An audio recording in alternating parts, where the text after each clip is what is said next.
বন্ধুরা, ফুলকপি খেয়ে কি একঘেয়ে হয়ে গেছে? তাহলে চটপট এটা বানিয়ে ফেলুন। এর জন্য লাগবে টমেটো, ফুলকপির টুকরো, মটরশুঁটি, ধনেপাতা, পনিরের টুকরো, আদা কাঁচা লঙ্কা। আদা কাঁচা লঙ্কাটা প্রথমেই মিক্সিতে একটা ভালো পেস্ট বানিয়ে নেব। আর বানিয়ে নেব কাজু, পোস্ত, চারমগজ, এটার একটা পেস্ট। এবার কড়াইতে আপনারা তেল দিতেও পারেন, ঘি দিতে পারেন। আমি দিলাম ঘি। ঘি দিলে স্বাদটা বেশি ভালো হয়, নিরামিষ রান্না তো। এতে পনিরগুলো একদম হালকা করে ভেজে নেব।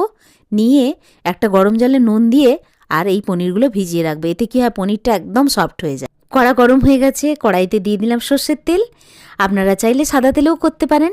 এবার সমস্ত ফুলকপিগুলো ওর মধ্যে দিয়ে ভালো করে নেড়ে চেড়ে নেব।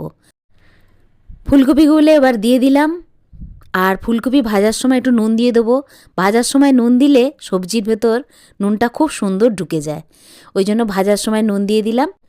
আমার ফুলকপি ভাজা হয়ে গেছে। এবার কড়াইতে আরেকটু তেল দিয়ে গরম করে নিয়ে গোটা গরম মশলা ফোড়ন দিয়ে দিলাম।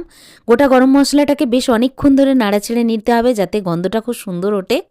এবার আমি যে আদা কাঁচা লঙ্কা তার সঙ্গে টমেটোটাও দিয়ে দিয়েছি, দিয়ে ভালো করে একটা পেস্ট তৈরি করে নিয়েছিলাম, সেটা দিয়ে বেশ কিছুক্ষণ ধরে নেড়ে যেতে হবে, যাতে কাঁচা গন্ধটা একদম চলে যায়। তারপর যে মটরশুঁটিগুলো রেখেছি ওগুলোকে দিয়ে দিলাম। ওগুলোকে দিয়েও বেশ কিছুক্ষণ ধরে নেড়ে চেড়ে নেবো, যাতে মশলাটা পুরো হয়ে যায়, একদম কাঁচা গন্ধ চলে যায়। আর এদিকে শুকনো মশলাগুলোকে জলে গুলে নিয়েছি। এতে আছে ধনে, জিরে, কাশ্মীরি রেড চিলি পাউডার আর হচ্ছে হলুদ। এগুলোকে দিয়েও ভালো করে নেড়ে চেড়ে নেবো।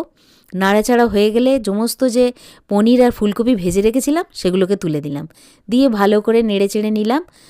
এটাকে ফুলকপি পনিরের রেজালাও বলা যায়। আমরা হলুদ দিয়ে করছি, আপনারা হলুদ ছাড়া করবেন, দেখবেন ভালো লাগে। আমাদের একটু হলুদটা ভালো লাগে, দিয়ে করলাম। হলুদ হলুদ দেখতে হবে।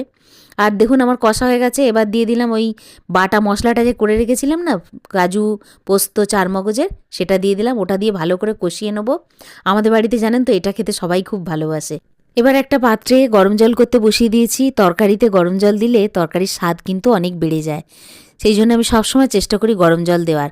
আর বাটি ধোয়া জলটাও দিয়ে দিলাম, কারণ এর মধ্যে অনেক মশলা ছিল। আর এদিকে যে গরম জলটা করছিলাম ওটাও দিয়ে দিলাম। দিয়ে ঢাকা চাপা দিয়ে 2 মিনিটের মতো রেখে দেবো, যাতে মশলাগুলো সমস্ত সবজির মধ্যে ঢুকে যায়, পনিরের মধ্যে ঢুকে যায়। নিরামিষ দিনে একবার এই রান্নাটা করে খেয়ে দেখবেন, অসাধারণ হয়। আর খেয়ে অবশ্যই কমেন্ট করে জানাবেন যে রান্নাটা কেমন লাগলো। নামানোর সময় একটু ঘি, গরম মশলা আর ধনেপাতা কুচো দিয়ে নামিয়ে নেবো। আপনারা চাইলে চিনি দিতে পারেন। আর হয়ে গেল আমার পনির ফুলকপির রেজালা। কেমন লাগলো? এটা লুচি, পরোটা, রুটি সবের সঙ্গেই চলে, খুব সুন্দর লাগে।